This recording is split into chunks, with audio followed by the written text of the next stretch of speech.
मैं एक घरेलू खातून हूँ और अक्टूबर 2023 में अपने 9 माह के बेटे के साथ पाकिस्तान आई थी। यहाँ आकर मैंने अपने बेटे के खतने का फैसला किया। खुशनूद हस्पताल लाहौर में पहुंचते ही एडमिनिस्ट्रेटर हक नवाज ने मुझे डॉक्टर इफ्तिखार अहमद के बारे में बताया, जो कि एक तजर्बाकार सर्जन हैं और पिछले 16 साल से यहाँ काम कर रहे हैं। जब मैंने डॉक्टर इफ्तिखार अहमद से मुलाकात की तो उन्होंने अपनी महारत के बारे में बात की और मुझे यकीन दिलाया कि वो मेरे बेटे का ख्याल रखेंगे। उन्होंने मुझे अस्पताल की फीस और दीगर ज़रूरियात के बारे में भी आगाह किया। ये एक अहम फैसला था और मैंने महसूस किया कि सही जगह पर आना मेरे बेटे के लिए बेहतरीन होगा। फीस जमा करवाने के बाद डॉक्टर इफ्तिखार अहमद मेरे बेटे को खतने के लिए ऑपरेशन थिएटर ले गए। 30 मिनट बाद वो बाहर आए और मुझे खुशखबरी दी कि सर्जरी कामयाब रही है। उन्होंने कहा कि 24 घंटे बाद जब बच्चा पेशाब करेगा तो पट्टी खुद ब खुद हिट जाएगी। मैंने सोचा ये तो बहुत आसान है, लेकिन जब 24 घंटे गुजर गए और पट्टी नहीं हटी तो मेरी परेशानी बढ़ गई। मैंने फौरन डॉक्टर इफ्तिखार को फ़ोन किया और ज़ख्म की तस्वीर भेजी। उन्होंने मुझे चेकअप के लिए अस्पताल आने का कहा। जब हम वहां पहुंचे, डॉक्टर ने चेक किया और बताया कि सब कुछ ठीक है। मेरी जान में जान आई। ये एक लम्हा था जब मैंने महसूस किया कि वालिदैन की फ़िक्र कभी ख़त्म नहीं होती, मगर डॉक्टर की महारत पर भरोसा रखना ज़रूरी है। मेरे बेटे की हालत दिन ब दिन खराब होती जा रही थी। जख्म की शिद्दत ने मुझे बेहद परेशान कर दिया था। आखिरकार मैंने फैसला किया कि फातिमा मेमोरियल अस्पताल लाहौर ले जाना ही बेहतर है। वहां डॉक्टर ने जख्म का मुआयना किया और मुझे बताया कि ये बिल्कुल खराब हो चुका है। पेशाब की पाइप में इन्फेक्शन की वजह से मेरा बच्चा पिछले 2 दिन से पेशाब नहीं कर पा रहा था। डॉक्टर ने कहा कि इसके गुर्दे और मसाना पेशाब से भर चुके हैं। ये सुनकर मेरा दिल धड़कने लगा। डॉक्टर ने फौरी तौर पर सर्जरी की ज़रूरत पर जोर दिया ताकि मेरे बेटे की ज़िंदगी बचाई जा सके। ये लम्हा मेरी ज़िंदगी का सबसे मुश्किल लम्हा था, जब मैंने महसूस किया कि वक्त की कमी है और मुझे अपने बेटे की सेहत के लिए हर मुमकिन इक़दाम करना होगा।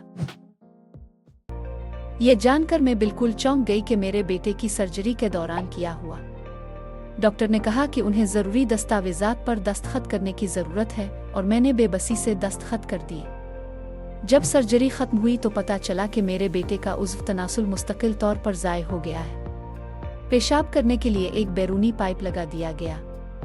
ये सुनकर मेरे शौहर भी फ़ौरन बैरून मुल्क से वापस पाकिस्तान आ गए।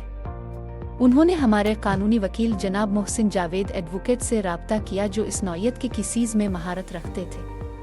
जब उन्होंने सारी कहानी सुनी तो वो भी हैरान रह गए। उन्होंने हमें मशवरा दिया कि हम खुशनूद अस्पताल और डॉक्टर इफ्तिखार अहमद के खिलाफ पंजाब हेल्थ केयर कमीशन में शिकायत दर्ज कराएं। ये एक बहुत बड़ा फैसला था, लेकिन हमें इस जुल्म के खिलाफ अपनी आवाज़ बुलंद करनी थी। मेरी जिंदगी का एक ऐसा लम्हा है जिसने मुझे हिलाकर रख दिया।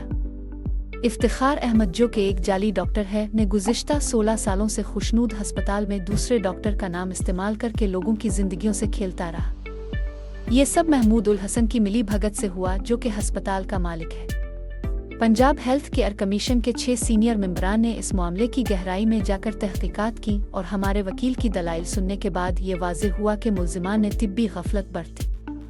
अब पंजाब हेल्थ केयर कमीशन ने इन तमाम मुल्ज़िमान को कसूरवार ठहराया है और उनके खिलाफ फौजदारी कार्रवाई की सिफारिश की है। ये वाक़या हमें ये सोचने पर मजबूर करता है कि हमें अपनी सेहत के हवाले से कितने मोहतात रहना चाहिए।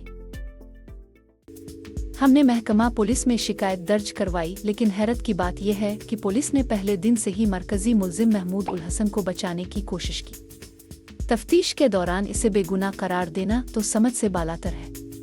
पंजाब हेल्थ केयर कमीशन के सीनियर बोर्ड मेंबरान ने इसे कसूरवार ठहराया, तो फिर पुलिस का तफ्तीशी अफसर, जो कि एक ग्रेजुएट है, इसे बेगुनाह कैसे करार दे सकता है? ये तो एक मजाक बन गया है। हमने DIG ऑपरेशन पुलिस को दरख्वास्त दी, मगर वो भी मुल्ज़िम के खिलाफ कोई कार्रवाई करने से गुरेज़ा है। ये सूरत-ए-हाल हमें धचका देती है कि कानून का निज़ाम किस तरह काम कर रहा है। क्या इंसाफ सिर्फ एक ख्वाब है? हमने अपनी शिकायत वज़ीर आज़म पाकिस्तान ऑफिस, सदर पाकिस्तान ऑफिस और वज़ीर आला पंजाब ऑफिस में दर्ज करवाई, लेकिन हमारी तमाम कोशिशें बेकार गईं। ये सोचकर दिल दुखता है कि हमारी मादर वतन में कोई कानून नहीं। हमारे महकमे बेईमान, करप्ट और नाअहल अफराद से भरे पड़े हैं। मैं आज सदर पाकिस्तान, वज़ीर आज़म पाकिस्तान और चीफ जस्टिस ऑफ पाकिस्तान से अपील करती हूँ कि मेरे बेटे को इंसाफ दिलाया जाए। क्या ये मुमकिन है कि हम सबको इंसाफ मिले? क्या हमारी आवाज़ें सुनने वाला कोई है? मैं उम्मीद करती हूँ कि आप हमारी मदद करेंगे, क्योंकि इंसाफ ही हमारी कौम की बुनियाद है।